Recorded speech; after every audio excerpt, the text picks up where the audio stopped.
Ela ficou nacionalmente conhecida no processo de impeachment da ex-presidente Dilma.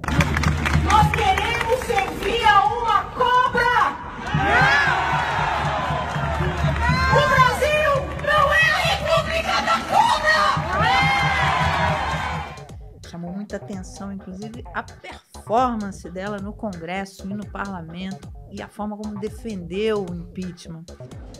Vossas Excelências acham que eu não teria gosto de ver uma mulher ter sucesso na presidência da República, independentemente do partido? Eu sou brasileira. Eu amo esta terra, mais que tudo. Eu tô aqui com a deputada Janaína Pascoal. Tudo bom, Janaína? Tudo, meu anjo. Esse processo do impeachment tornou você conhecida, enfim, nacionalmente. Sim. E as suas performances no parlamento viraram memes. Eu sou uma pessoa muito apaixonada, né?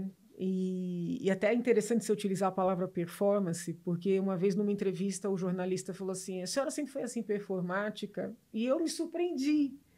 Eu falei: como assim performática? Não, eu falei, mas eu não estava atuando. Né? Então, assim, eu sou muito apaixonada e aí você acaba, né, deixando essa emoção te levar um pouco. E talvez até por isso que a população se envolveu tanto, né? Porque eu realmente, quando eu acredito e eu brigo e procuro não me afastar da técnica, né? Mas mesmo assim tem um lado emocional forte, né? Você, enfim, essa popularidade que você ganhou durante esse processo te levou à Assembleia. Sim. Foi a sua primeira experiência. Uhum.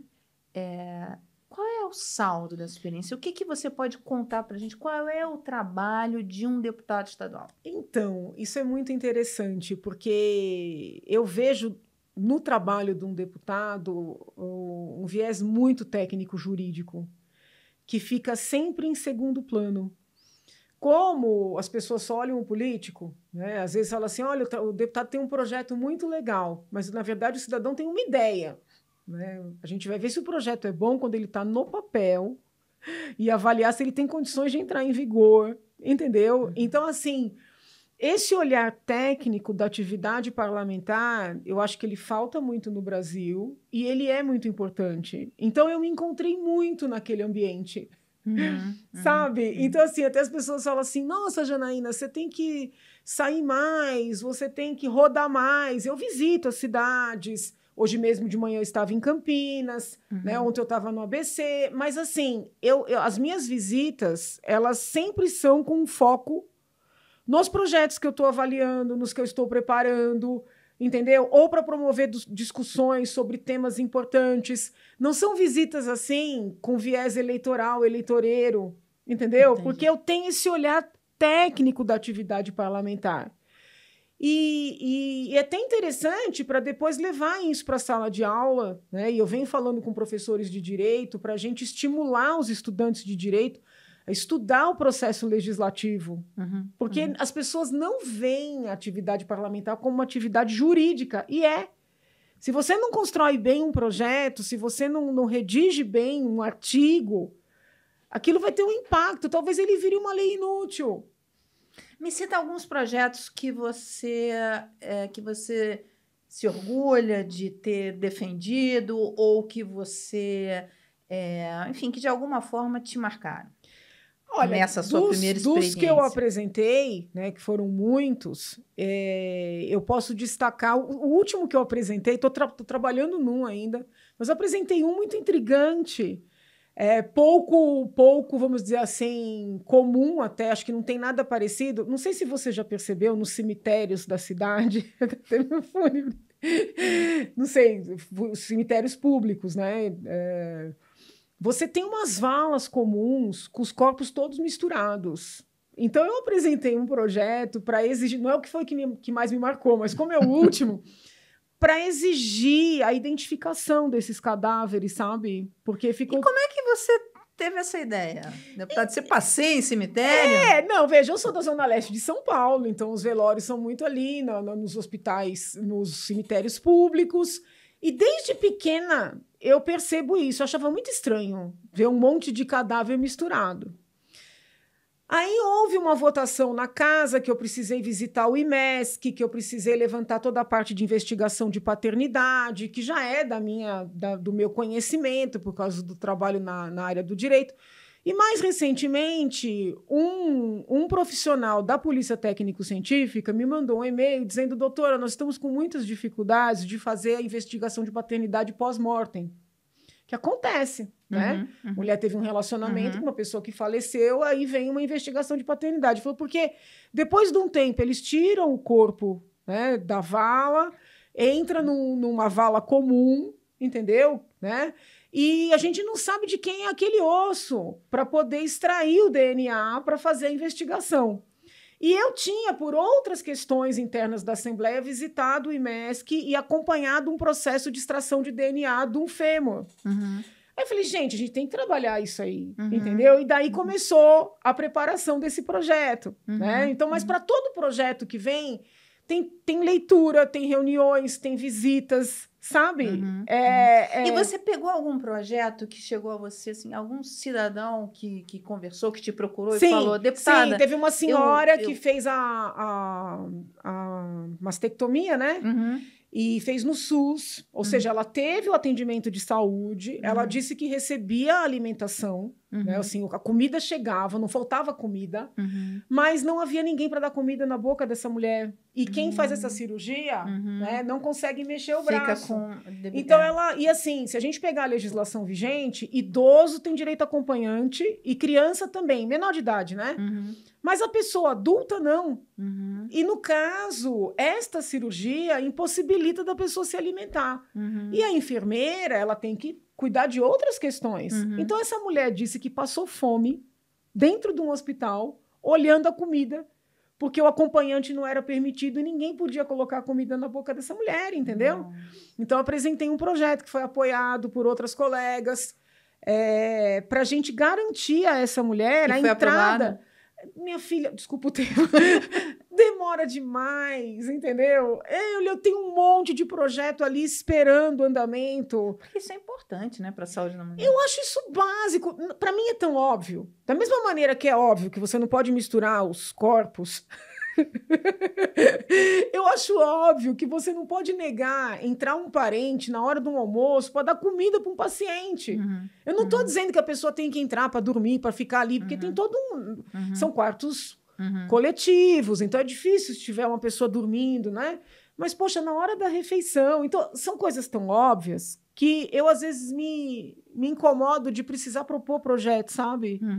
E o mais maluco é que a gente propõe o projeto, a gente vai conversar com o secretário, manda ofício, porque eu sei que demora, então eu quero acelerar. Aí eu tomo outras providências. E você acredita que tem resistência? Tem resistência para o óbvio. Quem que é contra isso? Não, porque aí vai ter gasto, porque aí vai ter que ter espaços maiores, porque vai incomodar o outro paciente. Eu falo, gente, a mulher passou fome. Não é só ela, entendeu? Então, uma série, né? Por exemplo, esse que eu estou agora enfrentando uma resistência na questão da adoção, né? Da gente dar visibilidade para as crianças que estão nos abrigos. O número de crianças que está na fila para adoção é infinitamente menor do que o número de crianças abrigadas. Muitas dessas crianças não têm nenhuma chance de voltar para sua família.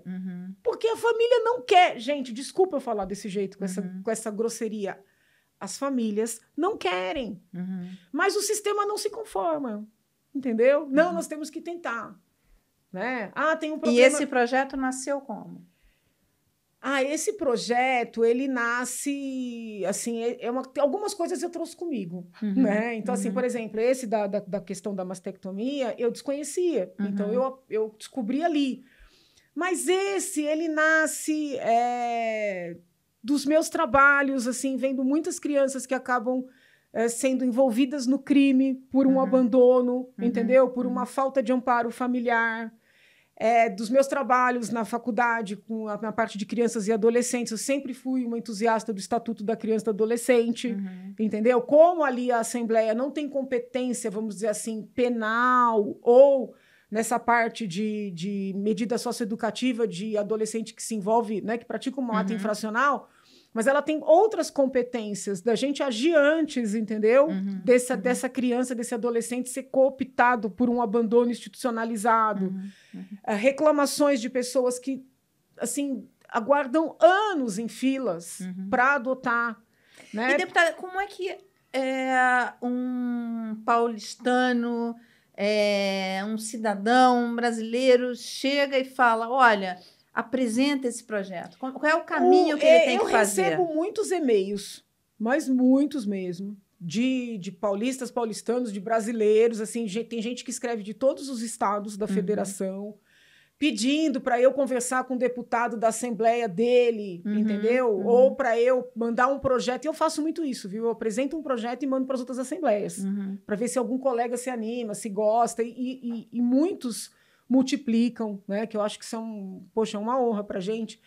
Então, assim, muita gente manda, né? Muita gente também manda ideias. Olha, eu tenho uma ideia, né? Às vezes acontece, né? A pessoa quer ir lá no gabinete para apresentar uma ideia. Eu não tenho como receber todo mundo. E às vezes eu falo, olha, você quer conversar com alguém da minha equipe e tal? Você pode trazer mais detalhes dessa sua ideia? Não, eu tenho medo que alguém... Meu Deus, acontecem coisas engraçadas também. Eu tenho medo que alguém roube a minha ideia. Eu só confio na senhora. O que por um lado é bom, entendeu? Mas por outro... Então, assim, o meu canal de comunicação mais efetivo é o e-mail, né? O e-mail institucional. Mas o meu WhatsApp, hoje em dia, todo mundo tem. Então, muita gente, às vezes, me escreve, não fala nem quem é. Olha, eu tô aqui pedindo tal coisa, tal. Então, assim, eu sou uma pessoa acessível, né? E nessa experiência, quer dizer, essa sua primeira experiência como parlamentar, quais foram as suas decepções ou dificuldades? Porque o ambiente político não é um ambiente para amadores, né, deputada? Mas o jurídico também não é. Então, eu acho que essa vivência como advogada, né, como professora, porque a gente também fica muito exposta, né? Um professor com muitas turmas, com turmas muito grandes, também fica exposto. Então, essa vivência prévia, eu acho que me ajudou bastante, sabe? Eu não me sinto, assim, mal ali, sabe? Eu não me sinto... Mas, por exemplo, né, para mim é muito lerdo. Eu sou muito assim de fazer as coisas acontecerem, então eu gostaria de pegar ali os projetos, fazer uma verificação prévia, limpar, entendeu? E já toca para votação, né? E o tempo ali do parlamento, ele é um tempo muito parado. É como se fosse uma concessão pautarem o seu projeto. Aí tem aquela questão, se você é base do governador, teu tratamento é um, se você não é base, teu tratamento é outro. Então, você tem que ter muita paciência, né? Isso causa, assim, uma certa frustração. Deputada, você teve um papel decisivo no processo de impeachment da ex-presidente Dilma. A ex-presidente, quer dizer, pesou contra ela também... a questão da responsabilidade fiscal. Sim, principalmente. Foi o... Não sei o nome jurídico que dá para isso, mas, enfim... O centro, né? O centro da acusação para ela, para o impeachment. E a gente viu a votação, enfim, vários deputados com quem eu conversei falaram, o problema dela não foi a lei de responsabilidade fiscal, foi que ela perdeu o apoio total no Congresso. Porque hoje a gente vê, quer dizer, com as emendas do relator, enfim, uma série de outras coisas que aconteceram nesse governo que fizeram algumas pedaladas também para furo de teto, tudo bem, teve pandemia, tiveram outras coisas, ok, mas a gente viu, enfim, e vários pedidos de impeachment por diversas razões do presidente. Você que conhece tão bem essa parte técnica, você não viu nenhum motivo para impeachment do presidente? Duas coisas. Eu não vi neste governo ainda, porque realmente você falou bem, como teve a pandemia, houve alguns afastamentos em termos de observância de lei de responsabilidade fiscal, de realização de licitações. Eu, inclusive, aqui em São Paulo, votei contra. Por incrível que pareça, fui muito atacada.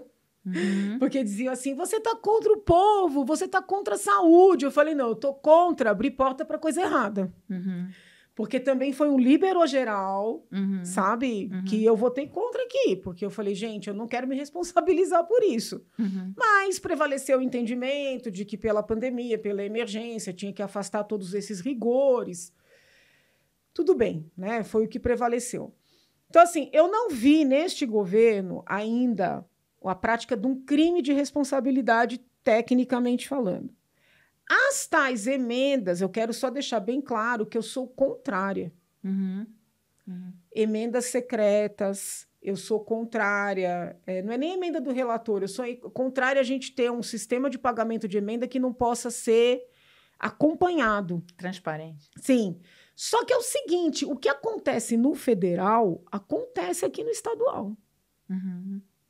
E o que me incomoda muitas vezes é que não tem a mesma indignação. Tudo bem, os valores são menores, porque no federal você tem valores muito elevados para tudo, né?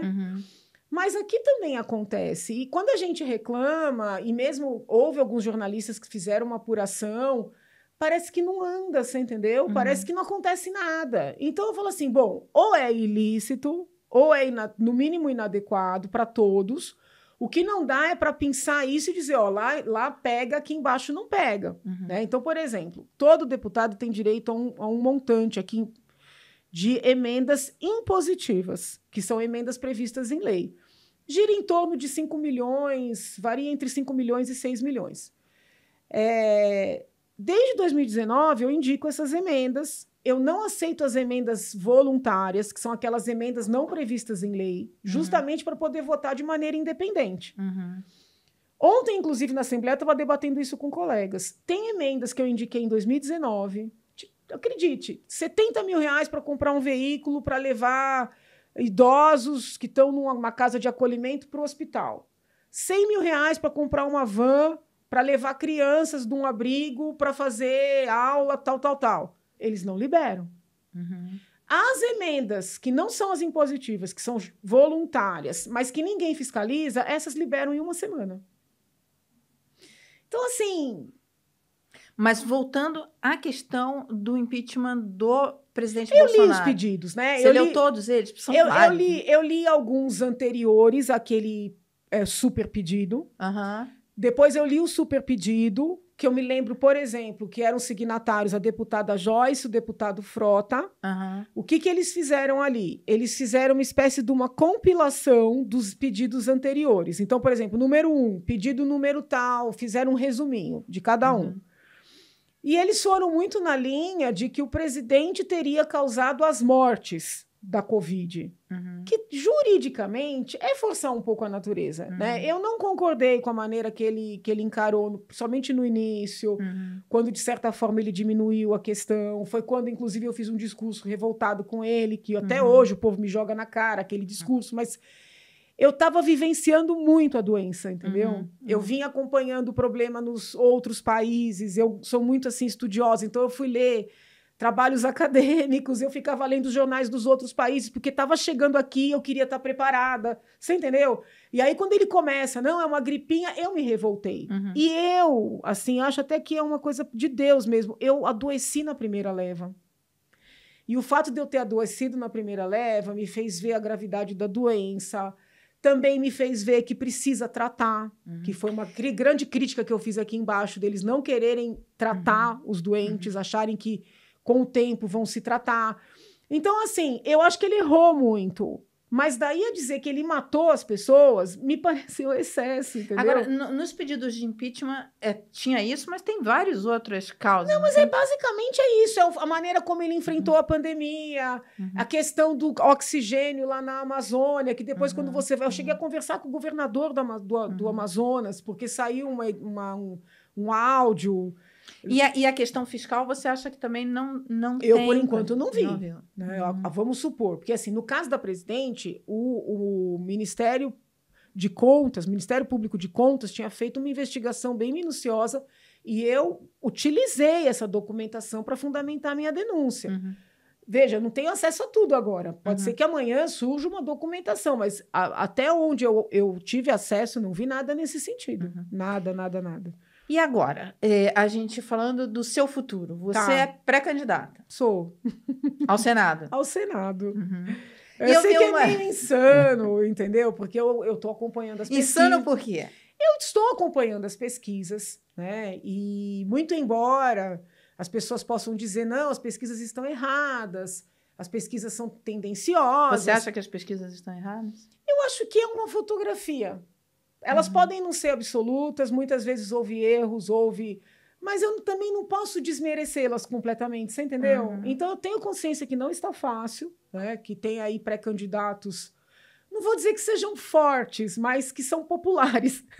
É diferente, né? São populares, são mais conhecidos. Eu tenho essa abordagem mais técnica, eu gosto de estar no plenário, eu não fico fazendo social, né? O seu caminho para a Câmara seria mais fácil. Sim. E você não quer? Não é que eu não quero, eu acho que eu vou ser mais útil no Senado. Por quê? Por causa da parte jurídica. A Câmara, ela é mais política do que jurídica, sabe? O Senado, ele tem o papel meio que de filtrar o que vem da Câmara, sabe? Os pedidos de impeachment, em face de todas as autoridades, eles são julgados no Senado. Então, inclusive do STF. Também. Então, além de uma casa legislativa, é um tribunal, sabe? Eu acredito que esse perfil mais técnico, por incrível que pareça, as pessoas às vezes entendem que não, mas mais ponderado. Eu me vejo como uma pessoa ponderada. Eu sou uma pessoa emotiva, apaixonada, mais ponderada, entendeu? Eu acho que é necessário. E os nomes que estão aí são nomes de pessoas de outras áreas, na sua maioria, né? Agora surge a possível, não sei, candidatura do ex-juiz e ex-ministro Sérgio Moro, que também é uma pessoa da área do direito, e não tenho nada contra, mas também que eu não sei o que pensa. Sabe? Eu acho que lá eu vou ser mais útil. Não tenho a ilusão, assim, né, de que eu teria... Vamos supor, se eu me candidatasse a deputada federal, eu não tenho a ilusão de que eu teria uma mega votação. Não acho que eu teria a mesma votação que tive como estadual. Por quê? Primeiro, porque é outro momento. Segundo, porque tem muita concorrência. Terceiro, tinha também naquele momento, mas porque quando você já passou por um mandato, muitas vezes as pessoas percebem que você não pode fazer tudo. E nem sempre as pessoas entendem que é porque é um processo difícil, porque é moroso. Muitas vezes elas acham que é porque é você não conseguiu, entendeu? Você vira vidraça. E querem uma novidade. Então, eu não sei se eu teria essa mesma votação. Mas vamos imaginar que tivesse. Eu vou dizer uma coisa aqui que vai cair super mal, mas é o meu sentimento. É muito duro você levar pessoas com você que você não pode controlar. Você está falando de quem? Não, assim, o nosso sistema eleitoral, ele é cruel. Se você tem uma mega votação, né, que eu acho que eu não terei, tá? Não estou dizendo aqui, não estou... Você leva pessoas com você. E quem votou em você, votou no que você defende, no que você acredita, na forma que você trabalha. Mas aí você carrega pessoas que não pensam como você. E essas pessoas te atrapalham, enfim, te causam um prejuízo eleitoral no processo? É dor pessoal, entendeu?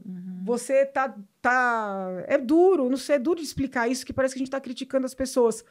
Mas, assim, você tem, sei lá, 1 milhão de votos, aí você elege outras tantas pessoas. A pessoa vai contratar quantos assessores ela quiser. Por exemplo, meu gabinete é super enxuto. Eu vejo isso como um valor, você entendeu? E você trouxe gente que extrapolou nessas coisas? Que cumpre, faz o que pode. Não estou dizendo que faça coisa errada, mas, assim, se puder ter 22 assessores, vai ter 22 assessores, né? Isso me incomoda. Você chegou a ter embates por conta disso? Não, porque eu tenho consciência que eu não tenho o poder de dar ordem em ninguém. Eu tenho essa consciência. É uma questão mais... entendeu? Então, assim, a Câmara também são 513. Eu gosto muito de trabalhar de maneira artesanal.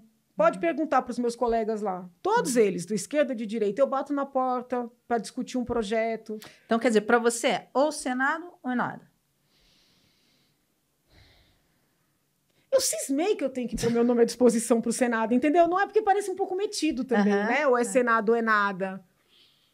Mas eu, assim, eu não tenho vontade nenhuma de ir para a Câmara Federal. Eu falo isso, assim, pedindo desculpas, com todo respeito, mas não tenho vontade, não. E ir para o Senado não é porque você está de olho em impeachment de alguém... Não, STF, enfim. É porque eu acho que precisa ter alguém lá que entenda de direito. Eu não vejo discussões jurídicas no Senado de hoje, eu não vejo. Eu acho apagado. Tem algum senador que te inspira? Eu gosto, não que me inspire, porque a gente tem perfis diferentes de formação, mas eu gosto muito do senador Girão. Acho que é uma pessoa séria, defende pautas que eu defendo, me parece uma pessoa boa, sabe? Então eu gosto bastante dele, mas eu seria, é um outro perfil. E o que você acha da senadora Simone Tebet? Olha, eu gosto da senadora, né? Gosto dela, acho uma mulher muito bem formada, até onde a gente tem conhecimento, é uma mulher séria, não sei de nada que é desabone, tem experiência no executivo, tem experiência no legislativo. Eu não concordei com ela lá na CPI da Covid. Eu acho que ela exagerou. Eu acho que ela misturou ali a resistência ou o fato de não gostar do Bolsonaro. Eu acho que exagerou um pouco, sabe? Também não gosto muito quando ela vai muito para essa pauta feminista, sabe? Essa coisa assim de ficar muito, porque eu sou mulher, porque mulher, acho que isso aí diminui a gente. Eu acho assim, vamos defender o espaço das mulheres, mas esse discurso muito feminista... Por que, deputada, que diminui? Ai, gente, como me irrita. É mesmo. Eu vejo as minhas amigas aqui da Assembleia sobem na tribuna, porque eu como mulher, porque eu na condição de mulher, porque, gente, chega, você tá eleita aqui, é tudo igual, entendeu? Vamos pro pau. Sabe, assim, é muita vitimização. É tudo igual, deputada? Oi? É tudo igual? Tá eleita, é tudo igual? No parlamento é tudo igual? Olha, eu vou te falar. A Assembleia é menos machista do que a USP e é menos machista do que a advocacia. Você vê mais machismo na USP. Na USP, na advocacia, então, por incrível que pareça. Nos tribunais? Nós somos muito mais. Nós somos mais mulheres advogadas, mas, assim, é muito machismo, sabe? Se você faz um orçamento do A OAB mesmo, né? A gente vê agora que tem uma... Eu fui conselheira da ordem, sabe? Os meus colegas eles ficam magoados a gente falar isso, mas, assim, para falar, a mulher tem que gritar, sabe? Então, assim... gritar, você sabe, né, deputada? Quando precisa. Falo isso, eu também grito bastante. Quando precisa. O que eu não gosto é do discurso vitimista. Né? Lembro que teve uma sessão lá na Covid, lá na CPI, que um depoente falou mais alto com a senadora, não sei se falou que ela estava destemperada, alguma coisa assim. Não gosto disso, obviamente que eu não gosto. Mas ficaram a sessão inteira naquele drama, sabe? Vira a página, sabe? O que você acha da senadora como terceira via? Eu acho que ela tem potencial, né? Não está bem nas pesquisas, mas isso também não é um fator determinante. Acho que ela tem potencial. Entendo que se ela quiser ter algum caminho, ela precisaria procurar alguém mais à direita dela. Porque, por exemplo, se ela fizer par com Eduardo Leite, eu acho que não tem nenhuma chance. Porque, assim, esquerda já está aí. Esquerda já tem, é Lula. Mas Eduardo Leite é da esquerda? Essas pautas mais, assim, politicamente corretas. Ele é bem... Mas ele apoiou o Bolsonaro na eleição. Né? Mas ele é mais... Ele tá mais para a esquerda do que para a direita, entendeu? Então, assim, esquerda já tá aí, é Lula. Entendeu? Esquerda é Lula. Então, se alguém quiser ser uma opção, vai ter que caminhar para a direita. Como a senadora também flerta mais com essas pautas, né? Legalização de aborto, essas coisas, eu acho que ela tem que chamar alguém. Por exemplo, eu falei com o Girão essa semana. Ninguém sabe disso. Agora todo mundo vai saber. Eu falei, senador Girão, o senhor podia ser vice da senadora Simone, né? Porque como ele é mais, né? Ele é mais alinhado pro meu lado, assim, né? Ele é mais pro meu lado. Então, assim, eu acho que seria um par interessante. Porque se ela for pro lado da esquerda, eu acho que não vai ter chance, não. Você votaria na senadora? Apoiaria a candidatura dela? Eu não tenho resistência a ela.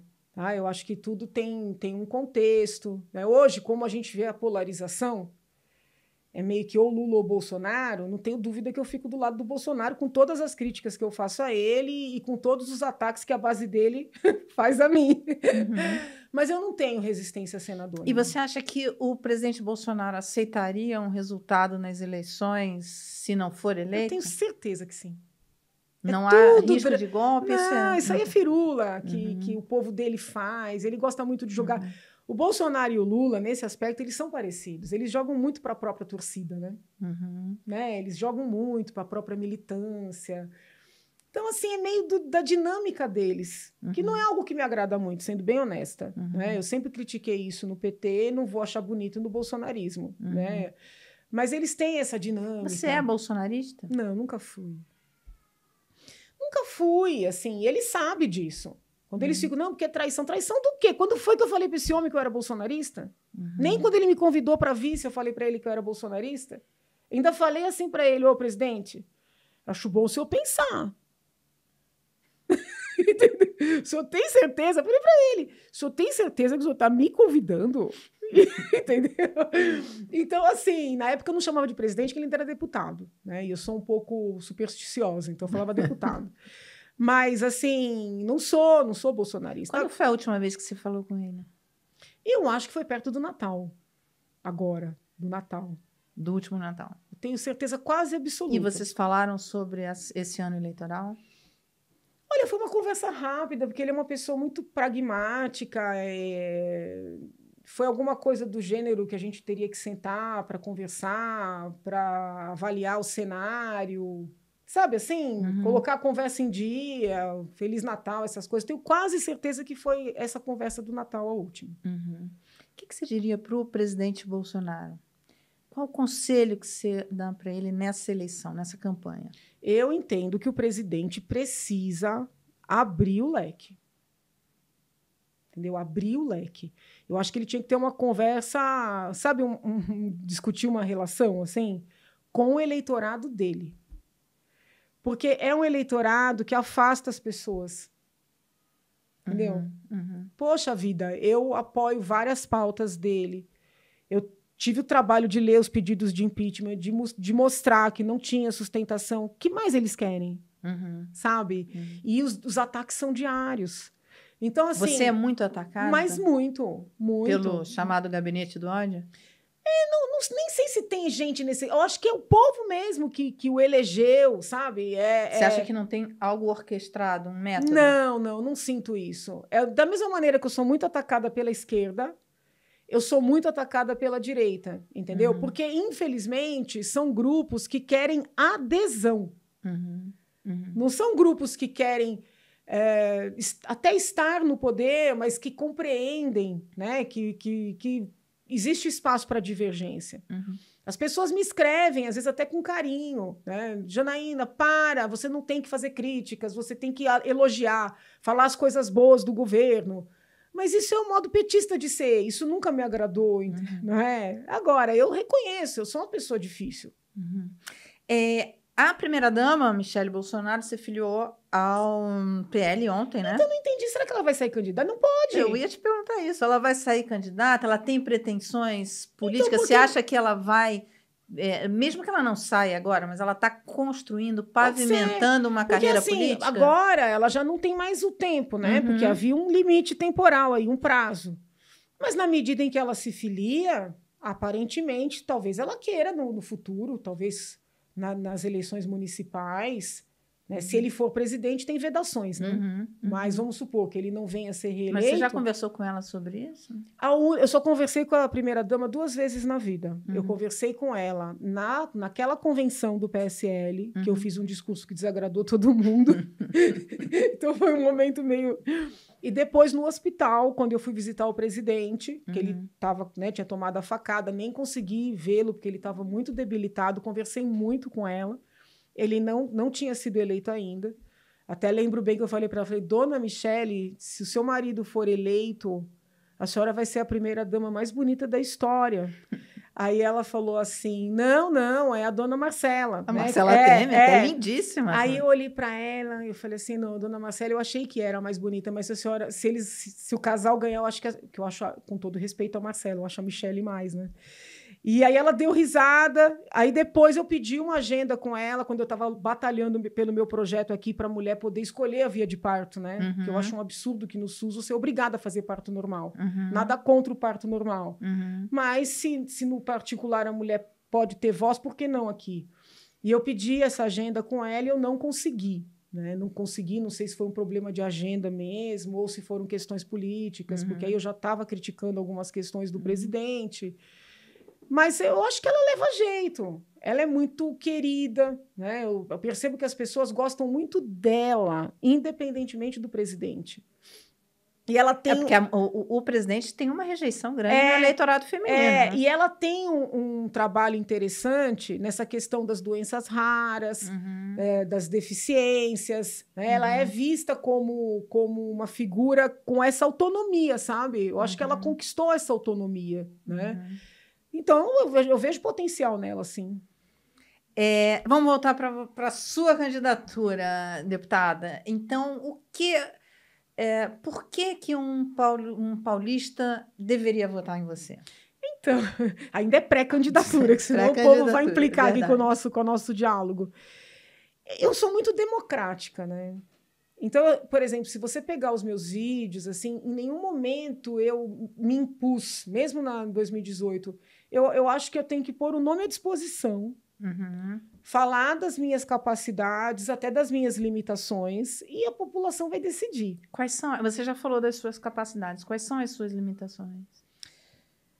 Eu tenho muita dificuldade, não é de compor, mas eu tenho muita dificuldade de fingir que eu não estou vendo coisas acontecerem, de abrir mão de convicções que sejam assim muito importantes, sabe? De deixar passar, entendeu? Então, para o mundo... E outra, eu tenho muita dificuldade de agir em bando. E na política, isso não é muito compreendido. As pessoas até te admiram pela sua independência, pela sua transparência, te admiram até como ser humano, vamos dizer assim, mas não é visto como um ativo na política. Pode reparar. Tem até algumas notas saindo, algumas matérias falando assim, não, tal partido pensou na Janaína como potencial candidata ao Senado, mas ela é independente demais. Bolsonaro não quer apoiar a Janaína porque ela é independente demais. E essa frase, ela é independente demais, ela vem assim de várias fontes, entendeu? Então, por um lado, eu vejo como um atributo, né? Mas na política isso é visto como um defeito, né? Como uma dificuldade. E quem vai votar tem que saber disso, porque às vezes a gente é cobrado daquilo que a gente não pode entregar. Entendeu? Às vezes você é cobrado de algo que você não pode entregar. Como assim? Ou aquele deputado tem o recurso para mandar e você não tem? Não tem porque eu não fui fazer acordo com o governador. Entende? E aí a pessoa fala, não, mas o que me interessa é receber o recurso aqui para minha cidade. Então, às vezes, o teu ponto positivo neste meio é teu ponto negativo também. Te cria problemas nessa articulação, por exemplo? As pessoas não entendem. Não é nem na articulação, porque eu acho que se você perguntar para os meus colegas, vai ver como eu tenho muita facilidade de sentar, discutir um projeto, aceitar, vamos dizer assim, chegar num denominador comum. Mas essa questão de verba, por exemplo, né? Eu lembro que no começo do mandato nem tinha chegado o prazo para indicar as emendas impositivas, gente me ligava, falou, a senhora teve não sei quantos votos aqui na cidade, fulano, não importa quem, não teve voto nenhum, já mandou 1 milhão.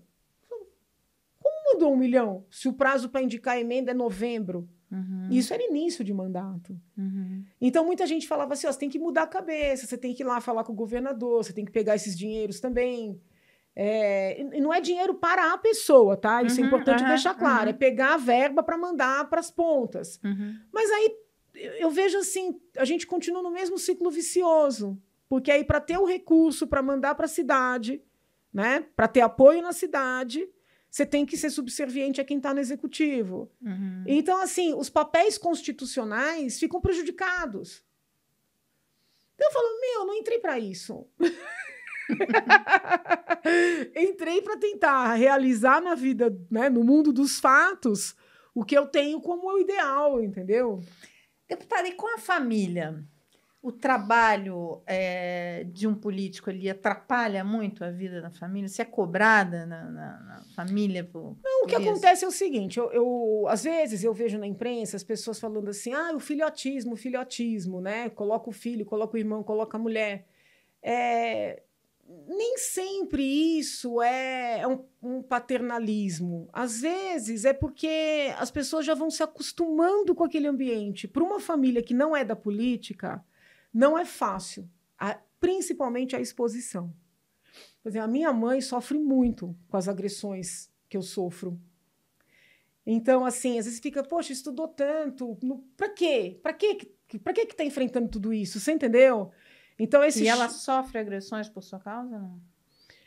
Como ela está com muito problema de mobilidade, teve toda a pandemia, ficou muito resguardada. Mas então assim, não tá mas assim, já houve situações de ameaças dirigidas a eles, né? De eu receber até cartas com o endereço deles. Então, assim, não é fácil. Entendeu? Então, assim, por isso que eu digo, não.